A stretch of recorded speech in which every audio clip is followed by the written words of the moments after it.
Hello YouTube.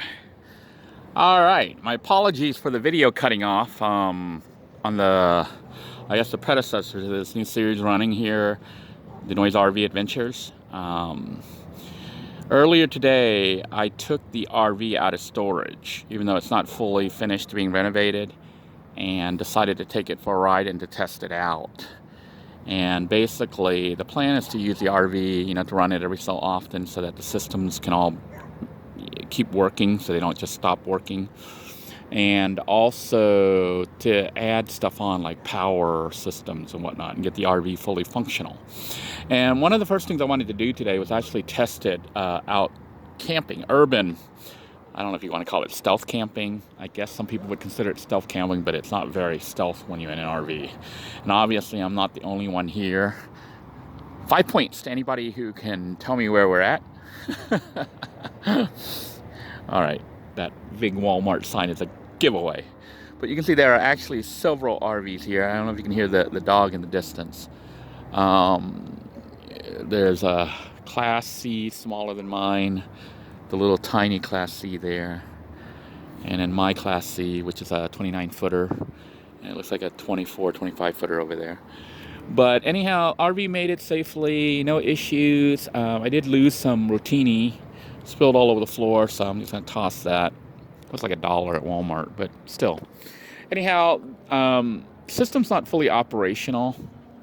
Matter of fact, this light will need to be adjusted. I need to make sure everything's assembled and not falling apart.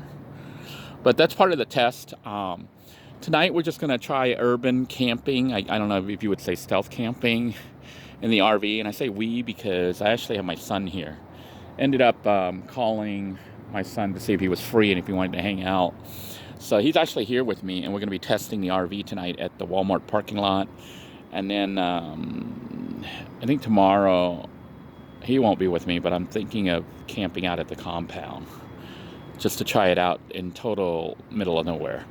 Like right now, if you need to go to the bathroom, Walmart's right here. And of course there's a gas station right here too, so resources are readily available. You can see all these RVs here at night. I think a lot of Walmarts let RVs stay overnight. In the morning you're going to see a lot of these RVs all disappear. The people go somewhere else during the daytime. And the reason I point this out is I'm sure some of my viewers are looking at potential homelessness and contemplating getting an RV and trying to figure out the parking situation. Because you've seen my own issues with parking and how I'm now forced to store my RV and move back into the van. Several things happen that determine, what's possible for you or not. If you're on like a fixed income, like disability or pension or whatever, and you don't have to work, you can do what these people do. They live in their RV and they park at Walmart or at some other place during the nighttime. Then in the morning at sunrise, they drive off somewhere.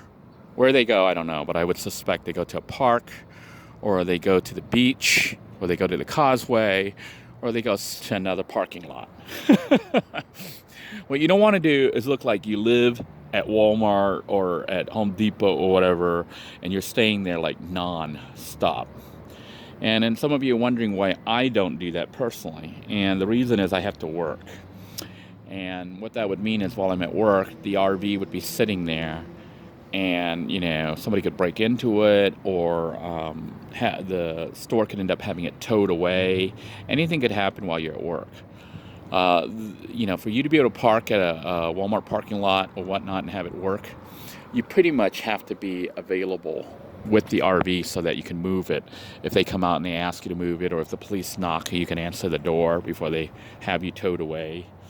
So that's why that option doesn't exist for me. It can exist on the weekend, so if I wanted to, I could basically stealth camp at Walmart's if I wanted to, and just go around different Walmart's and not have to pay, to have overnight camping. Of course, you'd be kind of primitive camping because I don't have the I don't have a generator, but even if I did, I don't think I would want to run it out here at Walmart because I think that's kind of rude to the patrons of Walmart. You'd be making all sorts of noise. If I was going to run a generator, I'd run it out in the boonies in the middle of nowhere. So being out here, the RV is kind of limited to pretty much a 12-volt system until I get my inverter working. But then you would need a larger battery bank and whatnot. Right now, the only batteries I have are the starter battery, and I think I have like a 100 amp hour RV battery here on the leisure battery side. And I have them both wired directly and connected right now. And the reason for that is so that the system would charge both batteries, because there's issues with the wiring, which I still need to diagnose and fix. But right now, both batteries connected, so I roughly have 200 amp hours, which is enough to run, but I don't know if the batteries are both holding 100 amps, 100 amp hours worth of storage. So right now, I'm kind of running a risk of having the vehicle not start by running lights. You can see there are lights inside. I'm running lights and also 12-volt fans. You see I have the door wide open. I'm not exactly trying to hide the fact that I'm here and sleeping in the RV tonight, which is something I wanted to point out. I don't know if you can see all those vans there and trucks. All these vans and trucks and cars out here. More than likely, these are people living out of their vehicle. Like, look at that van with the sunshades up, kind of a dead giveaway. But anyhow, generally you can tell when people are living in their vehicles just by looking for certain telltale signs. But what's interesting is if someone's like a van dweller or car dweller, they kind of have to be kind of like in stealth mode. They try to hide the fact that they're living in a car. But you see me out here with the RV not trying to hide anything. And the reason is that, when people see an RV, they know you're kind of living in it. And if there's an issue, the cop will just come and knock on it and ask you to leave. But the same on a vehicle. But when people see someone in a car living there, they tend to act all funny, like try to call the police on you and stuff like that. But if they see you in an RV, they ignore you, which I don't get it. This van, this RV is essentially a Ford E350, okay? And it just happens to have a little house attached to it. And because of that, I can openly camp at Walmart in my RV. When I'm stealth camping in my van, I kind of have to hide the fact that I'm living in the van, which is crazy. It could be at the exact same Walmart, but you'll see me behave differently in the van. You won't see me outside filming and showing things off and stuff where anybody can spot me, except occasionally when I don't really care. But the RV is here. It is working. Let's take a look inside. It's not done. It's by no means near done. If you've been watching the renovation, restoration videos, then you know I'm nowhere near done. I have, though, set stuff aside for repairs and whatnot. So right now, inside I have the 12-volt light systems on, which means I'm draining my batteries. So what I'll be doing in a moment here before we go to sleep is starting the vehicle up and letting it run for a bit, maybe 10-15 minutes, to try to charge the batteries back up in case my son and I decide to sleep with the fans on. We don't want the batteries like totally drained.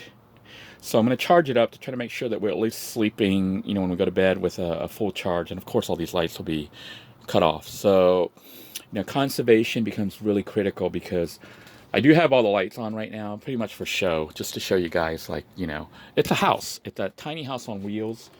My son is here. He's trying to be quiet for me to film and stuff. But his bedroom here, obviously, is currently not usable. So incentive for me to get this done, because then, when I get my kid on the weekends, we can go camping and he can actually have his little room. I might even kind of fix it up so it's kind of like his room. So he'll be able to do some stuff, maybe on a little wall and some privacy and stuff. But system's not fully operational. This TV is a 120 volt TV, which means it's not working right now because the 120 volt system is offline. I do plan on running that Jupiter 2000. I don't know if you can see that box there, 2000 inverter. And I will talk more about that later, but the plan will be to use that to power the 120 volt systems inside this RV. And what that would allow me to do is basically run the TV, run the toaster oven if I wanted to, and maybe even the little portable cooker right here. But it would allow me to basically be fully functional. Even run a computer back if I wanted to. Maybe not all at once, depending. You can see it's still kind of a mess. It's not fully done. I kind of just threw things together real quick because I got off work and I decided, you know what? I'm going to go ahead and take the RV out this weekend so I can test out the RV and also maybe go out to the compound. So you can see my little stove there. So tomorrow, my son and I are planning on heading out to the compound. And I'm thinking we're probably going to have ribs or steak or something. I'll discuss with him what he wants. But we're probably going to go and either make steak or ribs and have rice and some other stuff to eat out there. So it'll be a nice meal. Or maybe shish kebabs. I don't know. We'll talk about it between he and I and then maybe do an episode on it so you guys can see how we eat out there and stuff. But RV is a tiny house. It's a tiny house on wheels. This RV, if you've been following along, we bought for like $1,200. It looked really bad before. It still looks bad now, but a lot better than it did. And sometimes you can find an RV like in this shape or even better or a little bit worse for free. People give them away. So keep your eyes out on Craigslist, on Facebook Marketplace. The biggest problem you're going to have is parking.